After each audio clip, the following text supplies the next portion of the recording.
Ya, saya siapkan. Oke, sebentar. Oke, Oke, kita bacakan sebanyak 3 kali ya. ya, Dengan kewelas-asihan dan kebijaksanaan tanpa batas, saya akan bekerja demi kesejahteraan semua.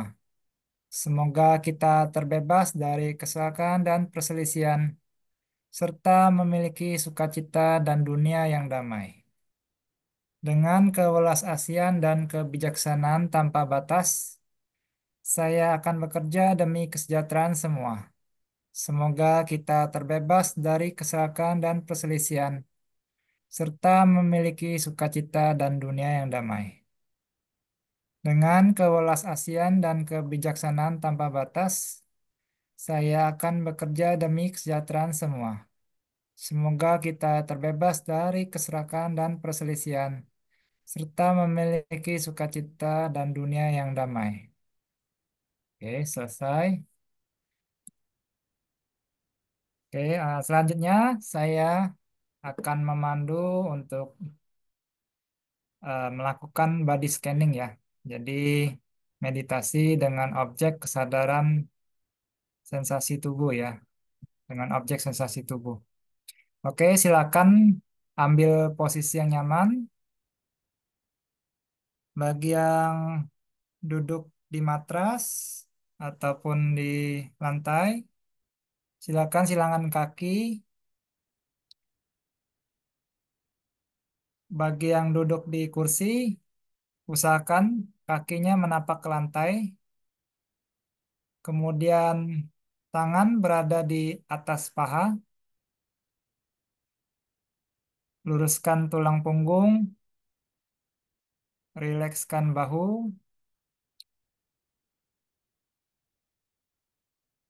dagu jangan terlalu mendongak ataupun terlalu menunduk, sejajar saja seperti biasa.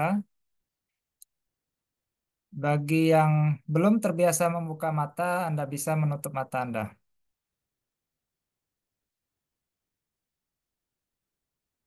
Just relax.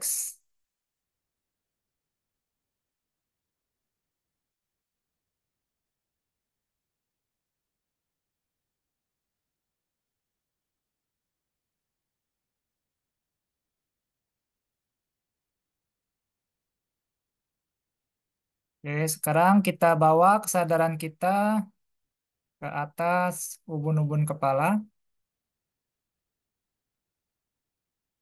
Kita sadari sensasi yang mungkin muncul, sensasi apapun itu, kita sadari,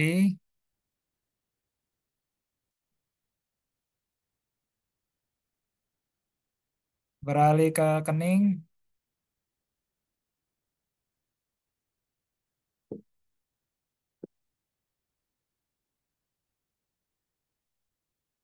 mata,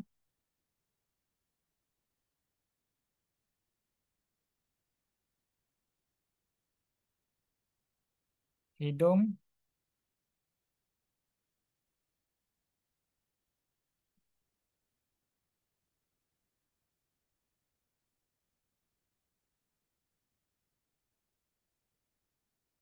mungkin Anda merasakan nafas Anda keluar masuk melalui lubang hidung.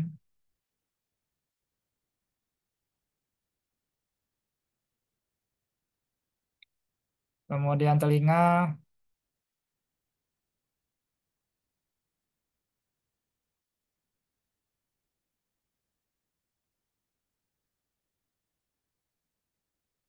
beralih ke bibir ataupun mulut,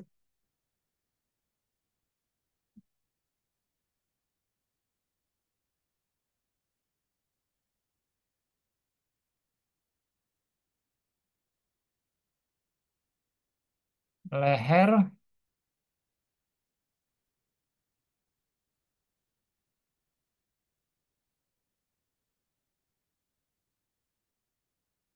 bahu,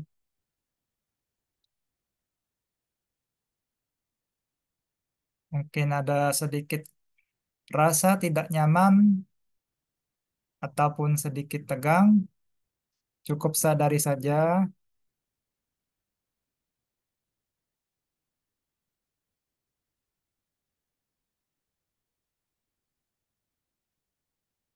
terima saja rasa tidak nyaman tersebut,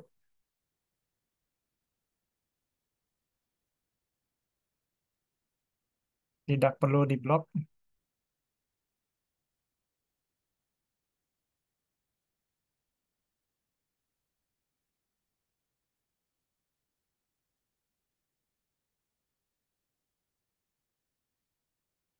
Kemudian beralih ke dada,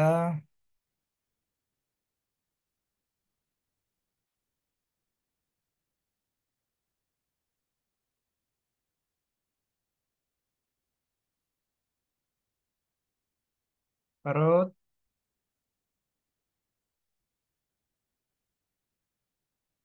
Anda bisa rasakan sensasi kembang kempisnya perut ketika Anda bernafas.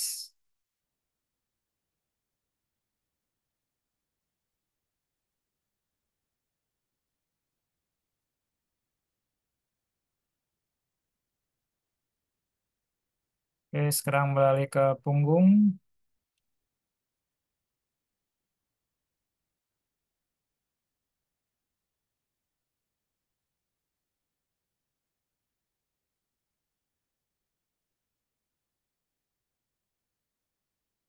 lengan bagian atas,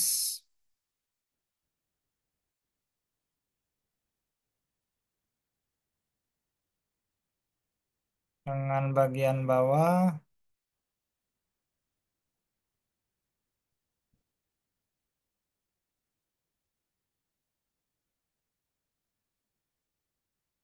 jari-jari tangan,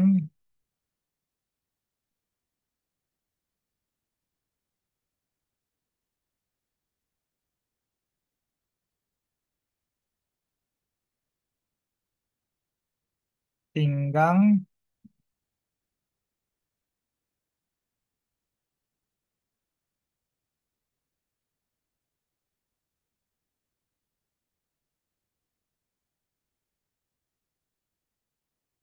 tulang duduk.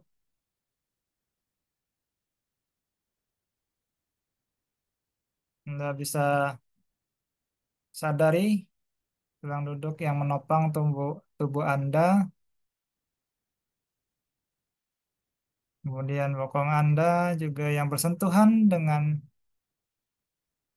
matras ataupun kursi.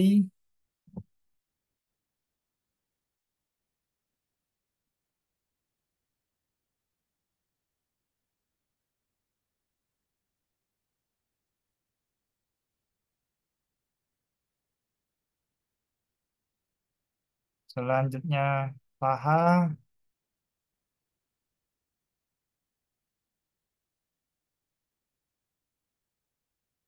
lutut,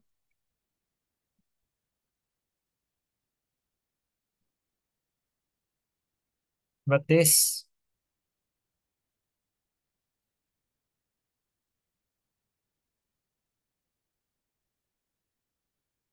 jari-jari kaki.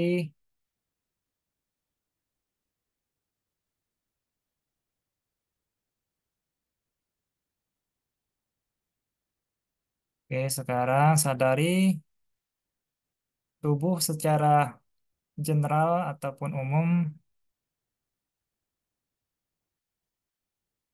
Coba sadari bagian tubuh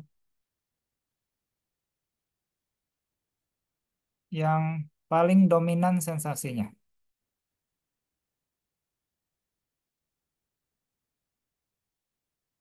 Apapun itu yang muncul, cukup sadari saja.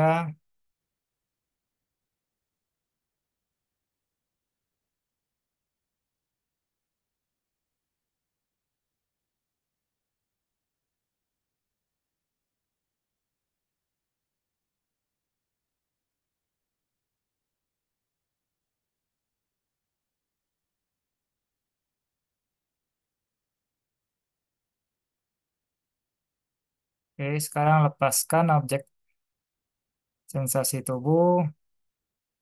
Anda tidak perlu bermeditasi lagi. hanya beristirahat di saat ini sekarang.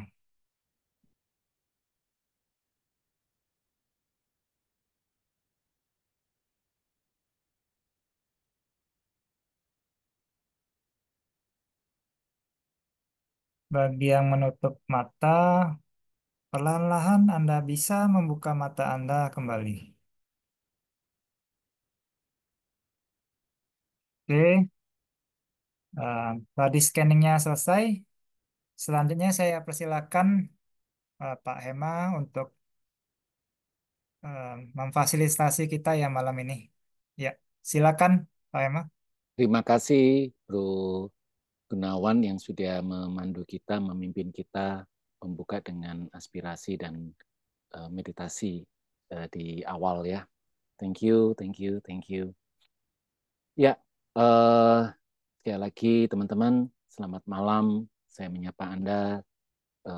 Semoga kita semua sudah siap ya untuk berlatih bersama, eh, berdiskusi bersama. Oke, ya. Topik malam hari ini itu sesuai dengan topik besar dari Tergar Indonesia yang berkaitan dengan kesehatan mental. Jadi kesehatan mental ini beberapa tahun belakangan ini lagi tren-trennya ya. Dan kebetulan karena saya itu tinggal di Surabaya, eh, ya masyarakat Surabaya itu baru-baru aja ini dikejutkan oleh satu kejadian yang kita kalau pikir secara uh, log apa namanya secara normal, secara wajar itu kayaknya ini kejadian kok bisa ya kejadian seperti itu. Apa itu? Jadi ada kejadian yang ya sangat memprihatinkan sih. Kami sih juga turut berempati atas ada warga dua warga Surabaya itu mengambil satu tindakan mengakhiri hidupnya eh, karena ya persoalannya itu dengan berkaitan dengan kesehatan mental ya. Nah, teman-teman, kalau bicara soal kesehatan mental itu apakah berarti orang itu seperti orang-orang yang dimasukkan di rumah sakit jiwa gitu? Enggak ya. Karena ketika kita itu punya satu problem dan kita itu kemudian tidak tidak terampil atau tidak bisa mengelola problem yang kita hadapi ya sama seperti fisik gitu ya. Seperti kalau kita itu kena sakit flu atau sakit kepala atau sakit mah gitu ya. Jadi ini sebetulnya sesuatu yang sudah umum yang mana kalau tidak segera dibantu untuk penyembuhannya, memang akan berdampak nggak bagus, gitu ya. Sama seperti kalau kita sakit mah, kalau tidak segera dibantu untuk pemulihannya, walaupun awalnya itu kelihatan sepele, ya bisa menjadi problem yang besar. Ya.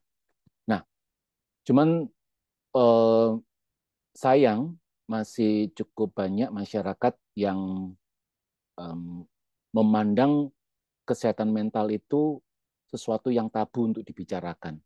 Sehingga banyak sekali orang itu enggan untuk mencari bantuan, paling tidak misalkan berdiskusi, berkonsultasi kepada ya tentu memang kepada ahlinya gitu ya.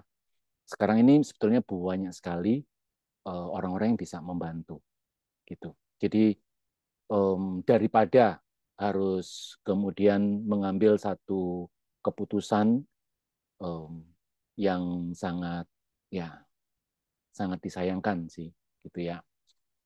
Ya ini sehingga pada saat saya beri kesempatan untuk sharing pada latihan meditasi di bulan ini dengan topik ini, saya pikir wah kok ya pas gitu ya, saya bisa sharing supaya sharing ini semoga bisa bermanfaat gitu ya, bisa paling tidak menginspirasi, kemudian di dalam latihan di malam hari ini juga bisa dipraktekkan. Oleh sebab itu malam hari ini saya akan lebih banyak berbicara pada prakteknya, gitu ya, yang simple, yang langsung teman-teman bisa praktekin, terutama yang masih awam baru, gitu ya, bisa praktekin. Buat teman-teman yang sudah terbiasa, semoga ini menambah semangat untuk berlatihnya. Oke, saya akan buka dengan nah, suara saya masih aman, Ko Gun? Suara saya masih Sih, bisa masih terdengar dengan aman. baik? Oke, oke, oke. Ya, jadi teman-teman, eh, apa sih sebetulnya tentang kesehatan mental yang disebabkan ya oleh ketidaksesuaian dengan harapan? Jadi salah satu yang sering kita jumpai, masalah yang sering kita jumpai itu kan bahkan sampai kapanpun ini pasti selalu ada ya. Kita punya harapan, punya keinginan, kita menaruh sebuah harapan, dan harapan itu yang terjadinya tidak seperti yang kita harapkan. Oke, nah ini kayaknya bukan hal yang sekali-sekali munculnya atau sebulan sekali, apalagi setahun sekali. Tapi kayaknya ini setiap hari kan ya, setiap hari hal itu muncul. Kita pingin apa, kita berharap apa, tapi yang terjadi tidak seperti yang kita harapkan. Kalau untuk hal-hal yang kecil, mungkin kita nggak kerasa gitu ya. Tapi kalau sudah mulai kita itu menaruh satu harapan yang besar, sedang sampai besar, itu mulai gitu, mulai terasa kan. Eh, apa namanya? Kita jadi frustrasi, eh, taruhlah itu di dalam sebuah keluarga, kita menaruh harapan kepada pasangan kita menaruh harapan kepada anak-anak kita menaruh harapan kepada orang yang ada di dalam anggota keluarga kita, tapi yang terjadi tidak seperti itu gitu. Kita menaruh harapan kepada ART kita, tapi yang terjadi nggak seperti yang kita harapkan. Nah, ketika kita itu terlanjur menaruh harapan kepada orang-orang tersebut dan itu tidak terjadi, maka muncullah rasa frustasi, kecewa, jengkel, kayaknya gregetan gitu ya. Nah, bukankah hal itu setiap hari kita itu jumpai? Kita bukan saja melihat orang lain, tapi kita sendiri yang ngerasakan juga, gitu ya. Dan ini siapapun gitu ya, siapapun akan mengalaminya itu. Nggak peduli anak-anak sampai tua, orang yang IQ-nya itu 150 ke atas lah, taruh kata seperti itu ya, sampai pada IQ yang taruhlah yang minim, itu juga akan mengalami. Jadi hal semacam ini bukan monopoli orang-orang tertentu, golongan tertentu, ekonomi tertentu, tapi ini semua orang mengalaminya. Oke. Nah, tantangannya adalah ketika harapan kita itu tidak sesuai, terus muncul rasa kecewa, rasa sedih, rasa frustasi, dan marah. Pertanyaannya sekarang, kenapa ya? Kok kita itu merasa tidak nyaman atau kita itu terganggu dengan ketidaksesuaian harapan kita ini? Nah, sebelum saya lanjut, kita diskusi sebentar. Menurut teman-teman, kenapa nih? Anda boleh chat ketik ya. Sebetulnya apa yang menjadi masalah? bahwa tidak sesuai harapan itu kan sesuatu yang ya hukum alam ya begitu itu ya. Tidak semua yang kita harapkan terjadi. Tapi kenapa kemudian kita itu menjadi menjadi ini menjadi problem gitu. Hal ini menjadi problem buat kita. Itu sebetulnya apanya yang membuat kita problem itu di mananya gitu. Ya, menurut teman-teman apa nih? Silakan. Bisa nanti minta tolong Bro Gunawan untuk bacain ya kalau sudah ada ya. Gimana teman-teman? Mau langsung memberikan pendapatnya secara terbuka langsung boleh gitu ya. Ya. Sudah masuk Bro Gun? Ya, sudah banyak yang masuk. Oh, oke oke oke. Bisa Ada, tolong di ya ya. ya, Apa ini? ada yang bilang terlalu melekat, Terlalu kemudian melekat. Oke. karena ego kita dan kita terlalu melekat, hampir sama ya. Hmm, hmm, hmm. Oke, kemudian ada yang rasa dirasa tidak menerima, jadi nggak nerimo gitu. Hmm, oke. Ya, Selanjutnya, ekspektasi ketinggian. tingginya ekspektasi ya. Iya, Oke. Ya, terus tidak menerima kenyataan, tidak menerima kenyataan. Yes. Ya, terlalu berharap. Nah, ini hampir sama ya, ya, ekspektasi. terlalu berharap. Oke, Merasa tidak adil. merasa tidak adil. Ya, Oke. Ya, thank you teman-teman. Anda um, berperan sekali untuk bisa menyumbangkan pendapat Anda ya. Jadi betul sekali apa yang Anda sampaikan, teman-teman sampaikan, bahwa apa sih sebetulnya yang menjadi masalah ketika harapan itu tidak terwujud? Memang muncul kecewa, memang muncul jengkel, memang muncul khawatir, memang muncul terus apa nih frustrasi gitu ya. Nah, tetapi sesungguhnya yang membuat kita itu jadi mengalami satu problem kepada mental kita yang lebih dalam lagi itu adalah penolakan kita. Penolakan kita terhadap rasa-rasa kecewa, sedih, marah, khawatir. Jadi di awalnya memang muncul kalau harapan itu tidak terwujud, memang muncul rasa jengkel, kecewa, marah, sedih, frustasi. Memang awalnya itu. Tetapi ketika kita tidak memahaminya, ada lapisan yang lebih dalam daripada sekedar marah, kecewa, jengkel, frustasi, dan lain sebagainya tadi. Apa itu? Kita itu nggak nyaman, tidak nyaman, tidak suka dengan rasa-rasa itu tadi. Nah, karena kita tidak suka dengan rasa-rasa itu tadi, kita berusaha untuk menolak, kita berusaha untuk menyingkirkan, kita berusaha untuk memblok rasa-rasa itu, emosi-emosi tersebut.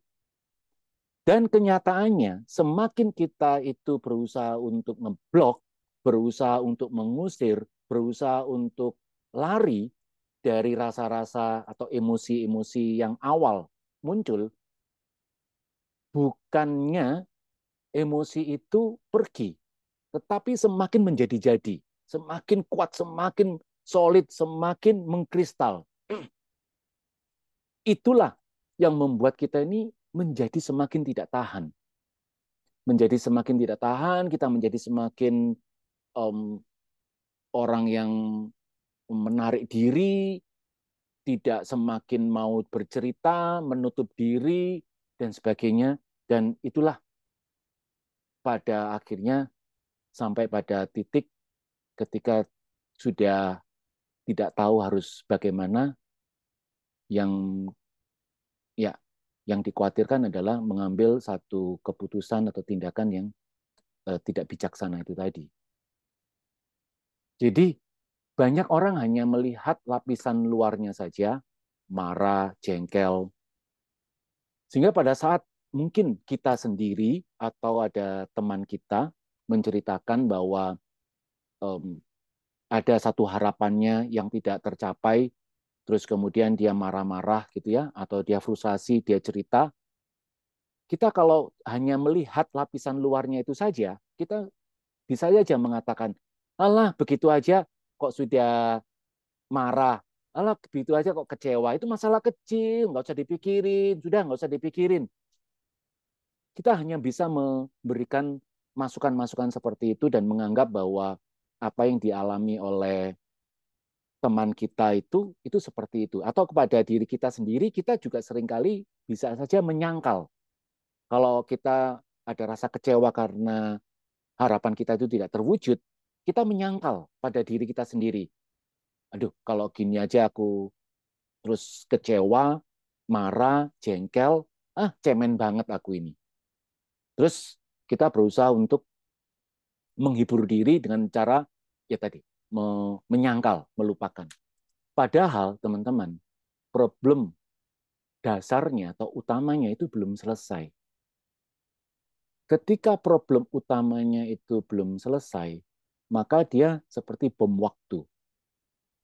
Inilah yang banyak terjadi, yang sangat disayangkan ketika tidak dikulik lebih dalam tentang bagaimana kita perlu terampil untuk mengatasi ketidaksukaan kita terhadap marah, sedih, kecewa, dan lain sebagainya itu tadi. Jadi bukan cuma sekedar mengatasi marah kecewanya, tetapi rasa ketidaksukaan kita itu yang justru persoalan besarnya. Ya, nah teman-teman, saya mencoba untuk mencari gitu ya apa sebabnya atau apa kalau dipandang dari perspektif meditasi itu bahwa apa yang menyebabkan ketidaksesuaian harapan itu menyangkut atau bisa kemudian mengenai memperburuk kesehatan mental kita. Ada 4 memang. Yang pertama adalah disebabkan karena keterikatan pada harapan. Seperti yang teman-teman tadi sudah jelaskan gitu ya, banyak memberikan pendapatnya. Yang pertama memang keterikatan pada harapan. Loh, kalau begitu kita ini nggak boleh ya untuk membangun sebuah harapan. Nanti dulu. Masalahnya bukan pada harapannya, tapi kita melekat pada harapannya itu. Kita mencengkram harapan itu tadi, itu yang problemnya. Jadi kemelekatannya itu yang problem, bukan harapannya yang problem. Ya. Terus kemudian, nah dengan kita bermeditasi gitu ya, nantinya kita akan lebih terampil dan bisa melihat bahwa kalau kita terlalu mencengkram, maka apa yang terjadi? Di sini kita berlatih, dalam meditasi kita itu berlatih. Bagaimana kita tidak menggenggapnya, tapi melepas. Yang kedua, resistensi terhadap realitas. Jadi kita nggak bisa menerima kenyataan, bahwa kenyataan itu tidaklah selalu apa yang kita harapkan selalu harus terwujud. Nah, kata harus terwujud itu menjadi satu satu masalah tersendiri. Contoh yang sederhana ya, saya harus tidur karena waktu tidur saya ini kurang. Nah, ketika kita ini sudah dibebani dengan kata harus, maka muncullah satu tekanan pada diri kita sendiri. Saya harus bisa melepaskan masalah saya ini. Nah, ketika kita mengatakan harus, itu juga menjadi masalah tersendiri, gitu ya. Terus kemudian identifikasi dengan pikiran negatif.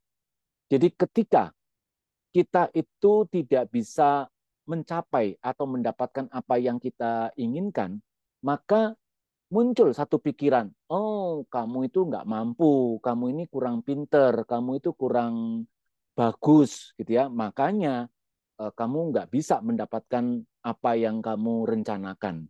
Nah, pada saat kita menanamkan sebuah harapan dan harapan itu tidak tercapai, muncul pikiran negatif tersebut, maka terjadilah identifikasi bahwa kalau saya tidak bisa mencapai apa yang saya rencanakan, saya harapkan, maka berarti saya ini orang yang kurang kurang cukup pandai, kurang cukup layak untuk mendapatkan yang terbaik ya.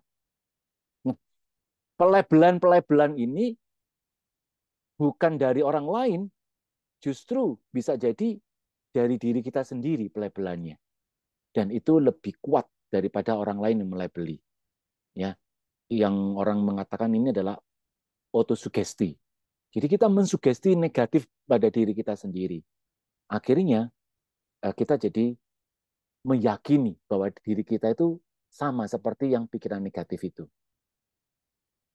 Dalam perspektif meditasi bahwa eh, kita kalau berlatih meditasi, terutama meditasi yang berbasis kesadaran, kita bisa menyadari setiap pikiran yang muncul, setiap emosi yang muncul, kita bisa sadar, kita tahu karena kita terbiasa, ya, hadir setiap waktu, hadir setiap saat atas apa yang terjadi dengan diri kita.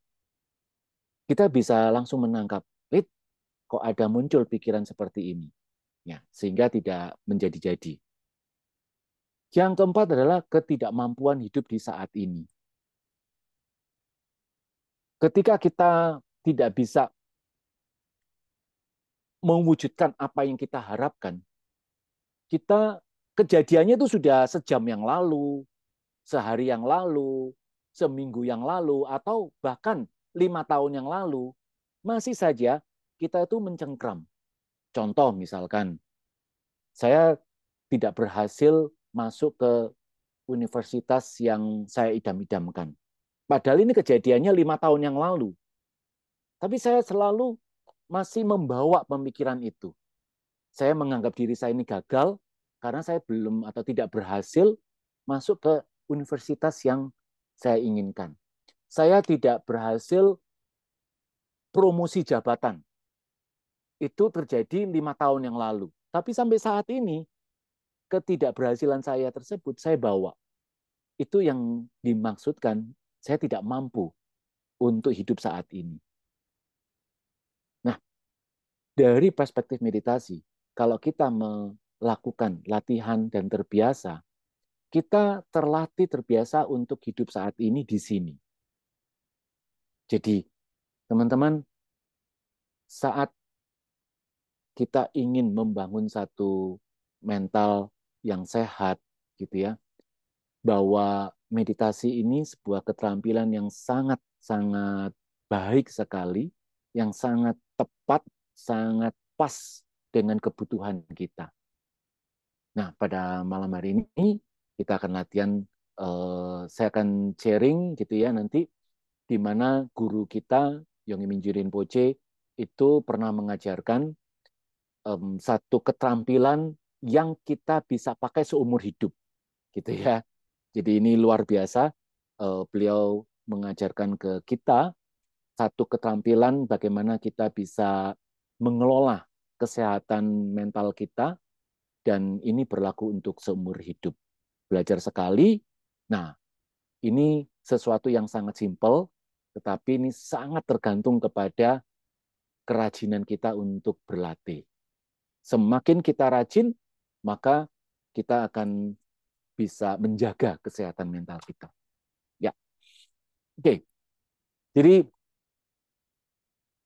seperti yang tadi saya sharing bahwa meditasi itu teman-teman itu bisa melihat segala sesuatu itu sebagaimana adanya. Jadi tidak seperti ini keterikatan pada harapan kita tidak bisa melihat segala sesuatu itu terjadi sebagaimana adanya. Kita mintanya itu harus begini, gitu ya. Yang kedua, meditasi itu bisa menerima dengan pengertian yang benar tanpa penolakan. Jadi kita bukannya resistensi terhadap realitas, tapi kita bisa menerima, oke, saya bisa menerima bahwa tidak semua itu harus sesuai terjadinya itu sesuai dengan apa yang saya sudah tentukan, tetapi banyak faktor yang membuat kejadian, ya bukan hanya kita saja faktor utamanya. Oke.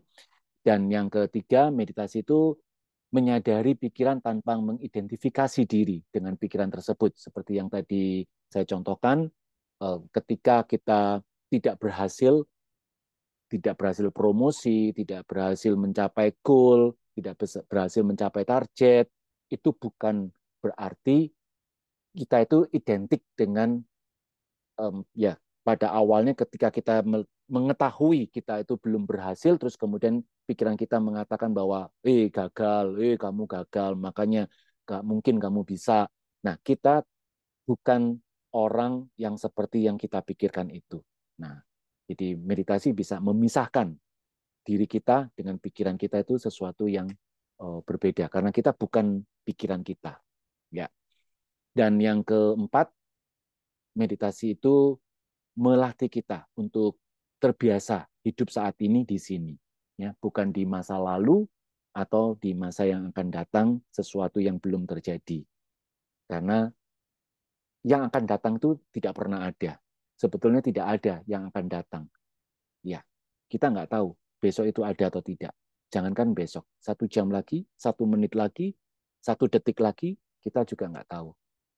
Maka kita berlatih hidup saat ini di sini. Baik, teman-teman, eh, itu pengantarnya apa yang menjadi basic dari latihan kita malam hari ini. Bagaimana kita bukan saja tahu secara wawasan, tetapi kita bagaimana sekarang kita mempraktekannya, kita melatihnya ya. Oke, saya akan undang teman-teman untuk kita latihan bersama. Ya, jadi guru kita pernah mengajarkan ada keterampilan yang kita perlu miliki, kita perlu latih, kita perlu biasakan, dan ini sangat bermanfaat untuk sepanjang hayat, sepanjang hidup kita. Ya, nah kita akan menggunakan satu objek nafas. Jadi objeknya adalah objek nafas. Namun dari satu objek ini kita bisa melihat kenyataan itu dari tiga kualitas batin kita. Yang pertama, kesadaran kita. Yang kedua, cinta kasih welas asih. Dan yang ketiga, kebijaksanaan. Ya, kita akan kembangkan ketiga kualitas batin kita ini tadi dari satu objek saja, yaitu objek nafas. Oke, teman-teman, sekarang kita siapkan dulu postur meditasi kita. Jaga postur meditasinya, tegak luruskan tulang punggung dengan rileks.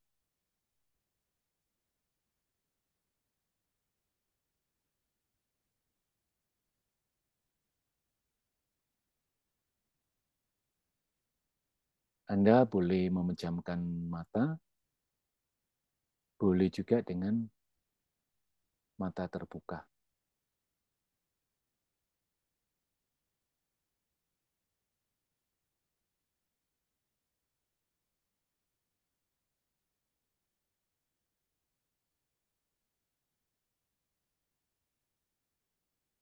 Kita terlebih dahulu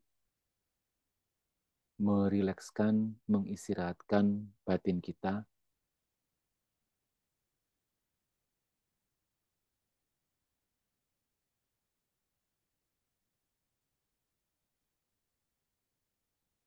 Oke, kita tarik nafas yang panjang melalui hidung dan kita lepaskan lewat mulut secara alami.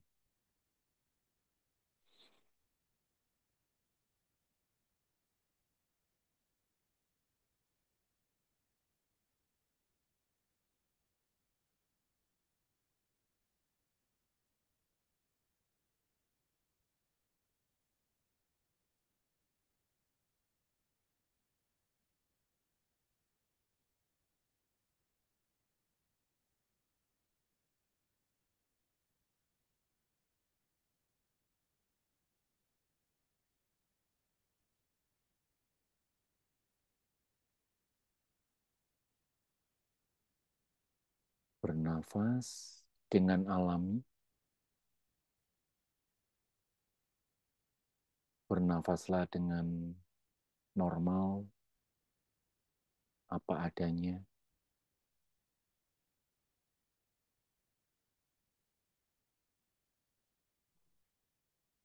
Kita tidak perlu untuk mengatur nafas kita.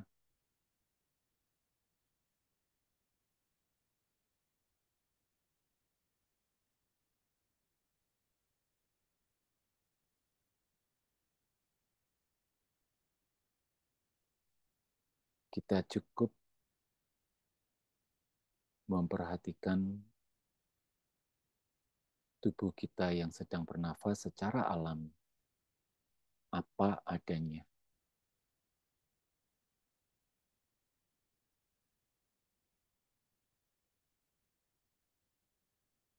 Apakah nafas itu kasar atau halus?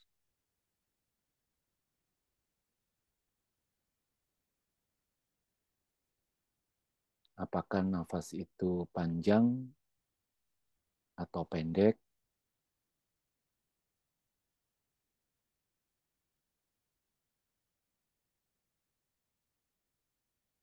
Apakah nafas itu cepat atau lambat? It's okay.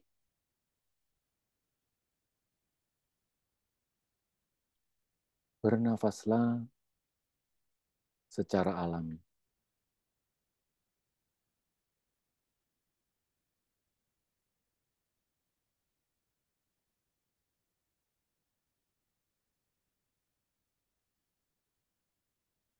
Dengan melihat, menyadari nafas yang alami ini,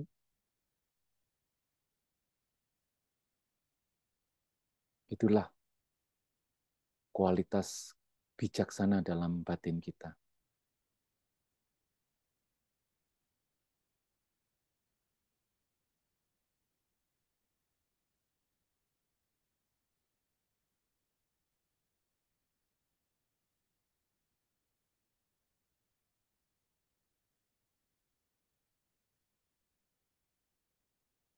Dengan mengembangkan perhatian pada nafas yang alami ini,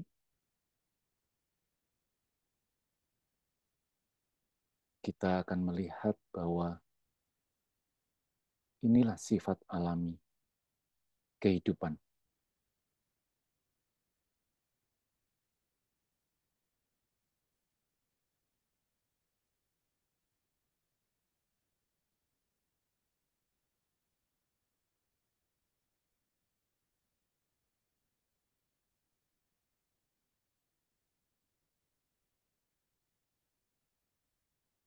Sifat alami yang selalu berubah-ubah,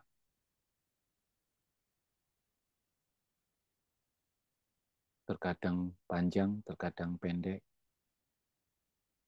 terkadang cepat, terkadang lambat, terkadang kasar, terkadang halus.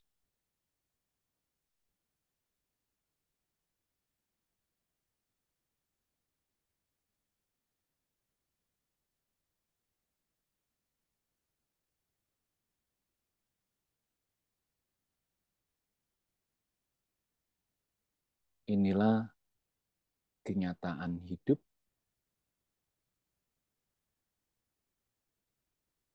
Dia tidak konstan, tidak tetap, tapi selalu berubah-ubah.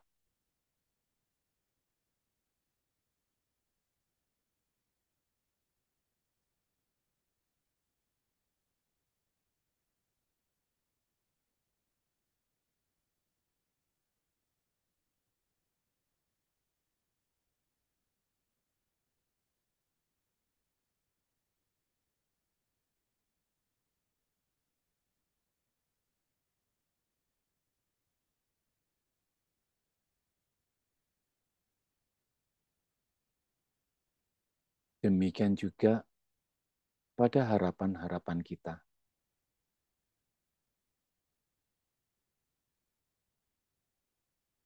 karena sifat alam adalah tidak tetap, maka harapan kita pun tidak bisa lepas dari sifat alam yang berubah-ubah.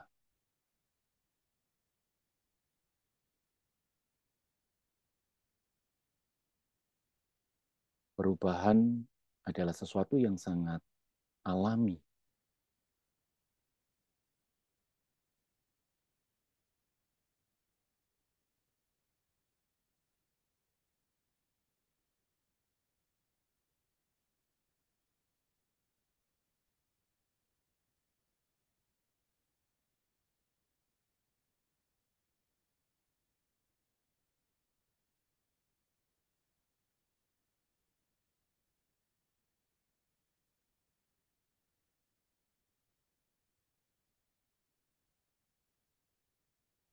Sekarang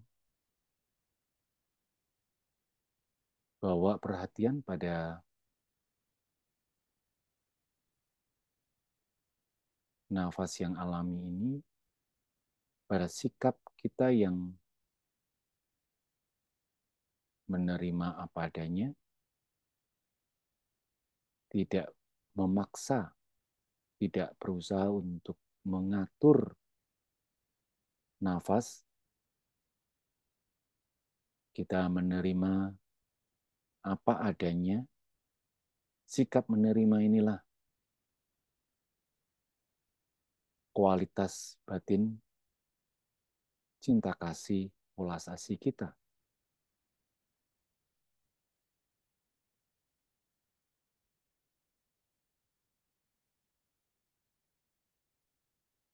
Kita tidak berusaha untuk membenci nafas yang kita atur,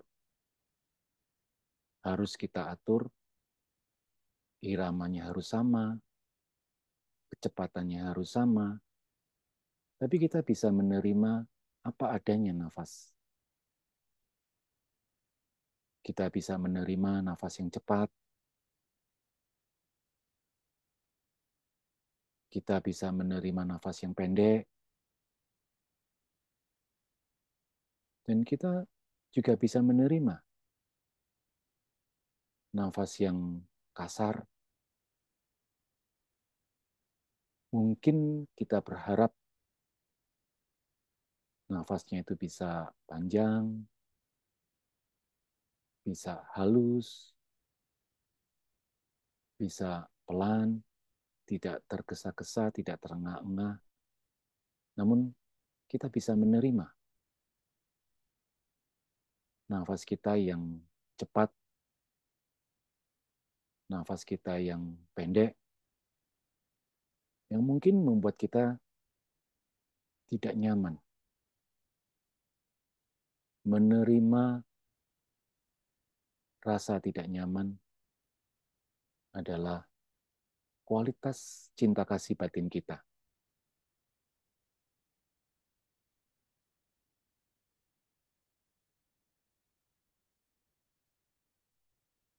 Menerima sesuatu yang tidak kita harapkan, tidak kita suka, adalah kualitas batin cinta kasih ulas asih kita.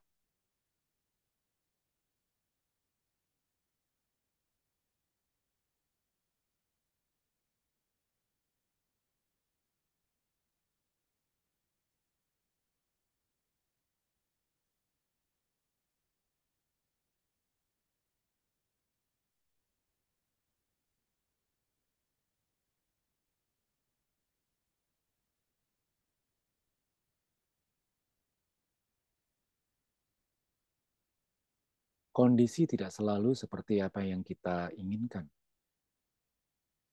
Tidak selalu terjadi seperti apa yang kita sudah rencanakan. Kondisi tidak bisa kita pastikan. Bisa menerima sesuatu yang tidak sesuai dengan harapan, bisa menerima perasaan tidak suka terhadap ketidaksesuaian, Itulah kualitas cinta kasih, welas asih kita.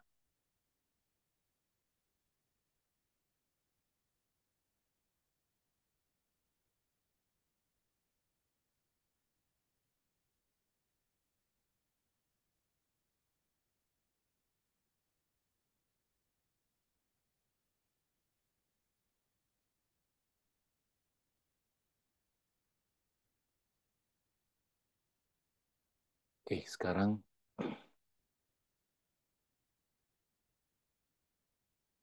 fokus kita, bawa perhatian kita pada nafas alami kita, tubuh kita yang sedang bernafas. Kita kenali, kita sadari, kita ketahui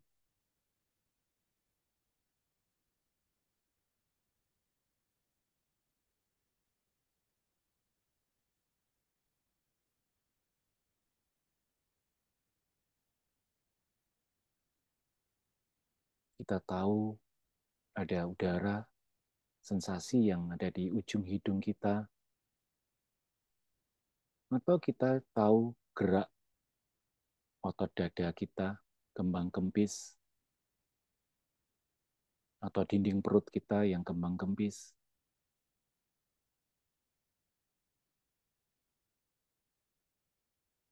Dengan mengenali itu, itulah kualitas kesadaran batin kita.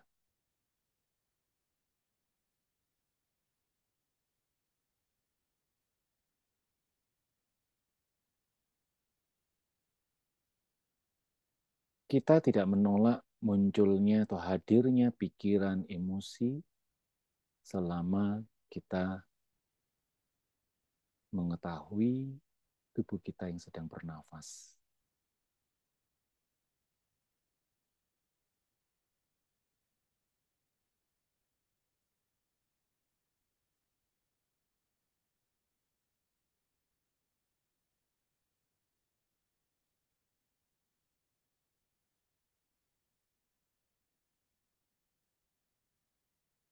Kita hidup di saat ini, di sini,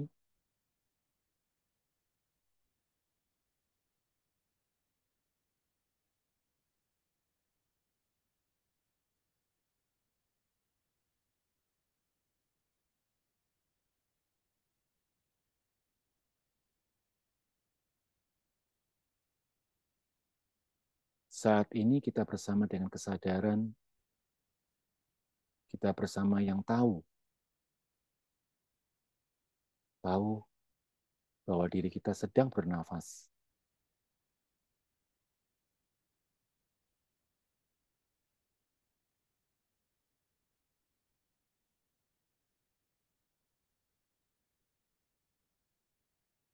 Oke, kita sekarang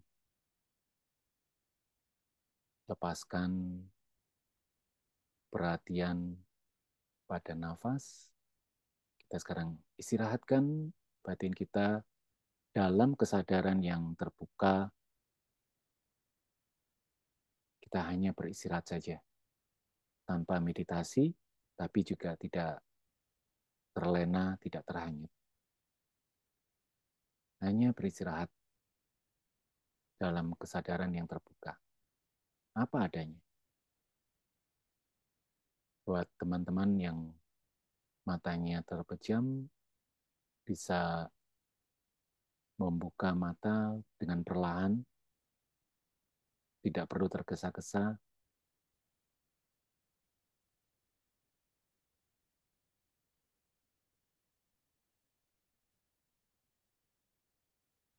Oke, meditasi cukup. Ya, itulah satu keterampilan yang paling penting gitu ya. Kalau saya menganggapnya ini paling penting seumur-umur gitu ya, seumur hidup. Karena ini sangat, ya, keterampilan yang sangat kita butuhkan ya, teman-teman, yang telah diajarkan oleh guru kita, Mingyur Rinpoche. Nah, Oke, teman-teman. Kita masih ada waktu kurang lebih 5 menit. Barangkali ada yang mau men-sharingkan bagaimana latihan tadi. Apa pengalaman Anda? Harapan saya, teman-teman, menceritakan pengalaman. Nah, bagaimana pengalaman meditasi tadi. Silakan.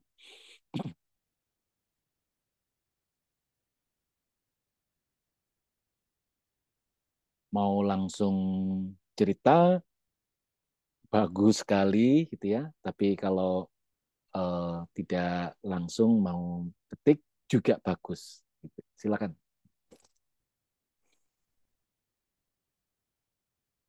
Bagaimana pengalaman teman-teman? Siapa yang suka dengan latihan tadi? Gitu ya.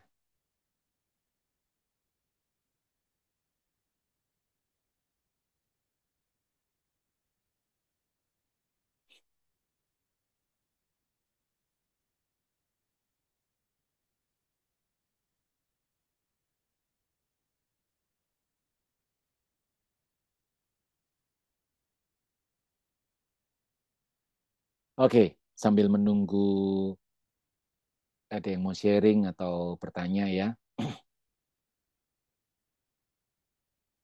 Mungkin ada yang bertanya-tanya begini. Di mana? Oh, ini ada yang bertanya ini. Eh, ya, ada yang memberikan komen. Rupanya bisa Oh iya, dibantu. ya, ya dia ini dia bilang saya suka dan nikmati latihan malam ini. Terima kasih banyak. Jadi Oh, oke. komen suka untuk latihan malam ini. Iya, ya, teman-teman. Sambil menunggu ya. Jadi ini sangat praktis sekali ya. Latihan ini sangat praktis sekali. Ya, ada yang oke. Ini ada mau bertanya. Ya, Ya, kayaknya bisa. ada lagi nih Hmm. eh, dari Pak Sony ya.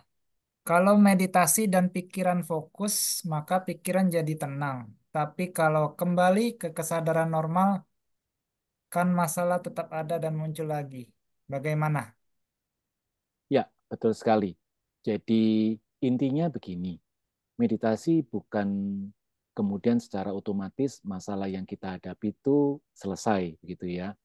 Nah, kalau begitu untuk apa meditasi? Kalau meditasi tidak bisa membantu masalah itu langsung selesai. Pak Sony ataupun yang lain-lain, teman-teman yang lain gitu ya, bahwa pada saat kita itu mau memecahkan masalah kita untuk mendapatkan solusi, kondisi mental kita yang terbaik itu adalah kondisi yang tenang, batin yang tenang. Oke. Nah, meditasi sangat bagus sekali ketika kita butuh bantuan untuk supaya membawa membawa diri kita, membawa batin kita ke dalam kondisi yang tenang. Tapi ingat ya, ketenangan itu bukan tujuan dari meditasi. Tapi ketika kita bermeditasi, contoh misalkan kita ada masalah nih, kan nggak mungkin kita duduk mencari tempat yang sunyi, terus kemudian kita duduk tenang, meditasi, terus menghadapi masalah. Nggak perlu begitu juga, karena pada saat kita menghadapi masalah on the spot, gitu ya, on the spot, kita bisa manfaatkan nafas kita. Biasanya kalau masalah muncul itu kan nafas kita itu bisa cepat ya, detak jantung menjadi cepat juga. Sensasi jantung yang berdetak cepat itu sebetulnya bisa kita jadikan objek meditasi. Nah, ketika kita memanfaatkan sensasi tersebut, maka ketika kita menjadikan atau membawa kesadaran pada sensasi tersebut, itu namanya meditasi. Efek dari kita itu membawa kesadaran pada jantung yang berdetak cepat itu, efeknya adalah ketenangan. Kenapa kok bisa begitu? Karena sebetulnya kita sudah terlepas dari emosi kita. Pada saat kita itu menyadari sensasi. Nah, pada saat kita dalam kondisi batin yang tenang, maka pikiran kita ini jadi jernih. Pada saat pikiran kita jadi jernih, kita bisa memikirkan solusi atas masalah yang kita hadapi. Kita bisa mendapatkan banyak input, kita bisa ingat, kita bisa, oh iya, harus dibeginikan, harus dibegitukan. Jadi itulah manfaat meditasi ketika kita menghadapi masalah.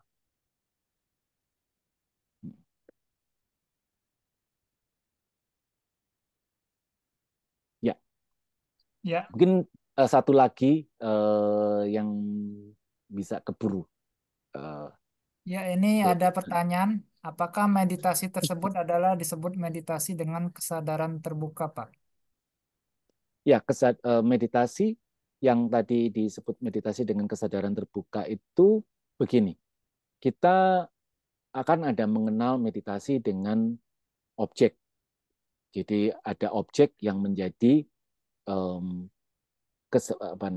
objek kesadaran kita. Kita fokus ya, kita sadari objeknya itu.